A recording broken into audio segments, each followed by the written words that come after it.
Okay. Um, had a lot of interest in my latest upload to academia. Basically, someone was reading my blog, and I realized, or maybe it was just AI or whatever, but I had summarized the basic principles of internal alchemy in terms of the yin qi and yang qi, and the yin shen and yang shen, and the relation to Jing, and just put it like in a concise summary, and translated the alchemical terms of mercury and lead and gold and silver, and also then translated into modern science in terms of like virtual photons and the different frequency of light. So I feel really satisfied with this summary that I did, connecting it back to heaven and earth and what the secret of the Wu-Ji is as the Tai Chi. In other words, the form of the formless. And I'm glad people are taking an interest in it on the academia site. I think I got like 65 views already from around the world. So when I reposted on academia, that's like enabled me to just review it again, and instead of just on my blog.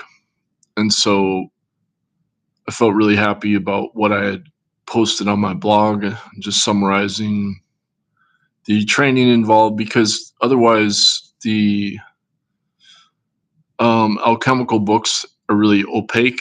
They tend to like draw things out and give you little tidbits here and there, and then they use the alchemical language and you have to translate it and cross correlate it, and then you get lost because you can't word search it. I mean, it helps when you can word search the documents, and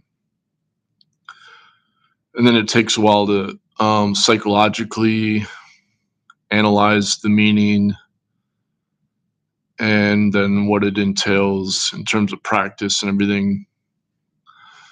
So of course, actually practicing it is a whole different matter, and I don't think it's really possible. Like my own teacher said, you can only do it in retreat or a monastery for advanced level training. He relied on fasting for 28 days nonstop, and he went back to China to finish his training. So he had already been a qigong master here, but then he wanted to take it to the final level of training. And I was rereading his book, The Enlightenment Promise, and he talks about how in 2001 is when he had these books of Buddha fall off the shelf and open up to these certain pages. And I remember I was in his class when he described having that experience, and he also described seeing the falling snow and flowers in the wintertime, the falling flowers in the air or whatever. But it was a direct quote from the Taoist Yoga, Alchemy, and Immortality book. It describes right before the Yang Shen manifests out of the body, the immortal body. And if you read the Taoist Yoga book, it says you have to take that final stage of the Yang Shen manifesting, or else you basically just fall back into the worldly realm. So I think he's chosen to just focus on healing until he says his dream is to go back and do more cave meditation eventually and work on achieving the golden Yang Shen.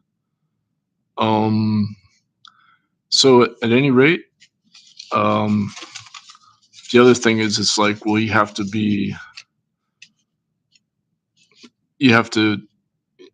focus on the Yang Shen and the Yang Qi, and that means being very like patriarchal. And it even says that in the alchemical text. It says like the wife will obey the husband, and so I don't know if that, again, I don't think this training really fits in the modern world where the it's all about like storing up your energy and celibacy, mental celibacy, and everything. And so, yeah, I feel like I understand what's involved in the training. That I did the initial stage of the training, and he said I had an enlightenment experience. Um, and I feel like I've analyzed what the training involves if I were to do the advanced level of training, but I just don't see that ever happening because I overused my energy. And he basically said, "Well, just focus on your healing, on your own, health or whatever." So, but I'm just glad like I was able to understand the secrets of the training because it is like that book, Taoist Yoga, Alchemy, and Immortality. It's just stunning all the different layers involved with the five elements and the various organs of the body and how it relates to the frequency of light. And it's just something that it all fits together and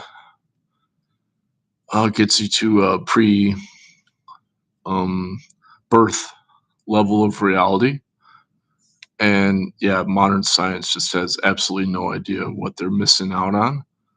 So um, I do feel like I've like cracked the code of the esoteric secrets of the training. I mean, it's right there hiding out in the open if you're willing to study it, but you really have to commit yourself to the study of the all the secrets and the language, get past the alchemical symbolic language. And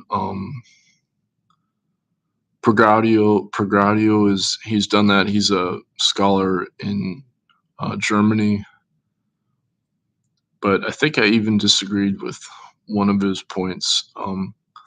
There's a lot of like little subtleties, and I've had other people that I've disagreed with where they didn't quite understand like the whole concept of non-commutativity. I think that actually does help you understand the alchemical training process and translate the secrets of the text.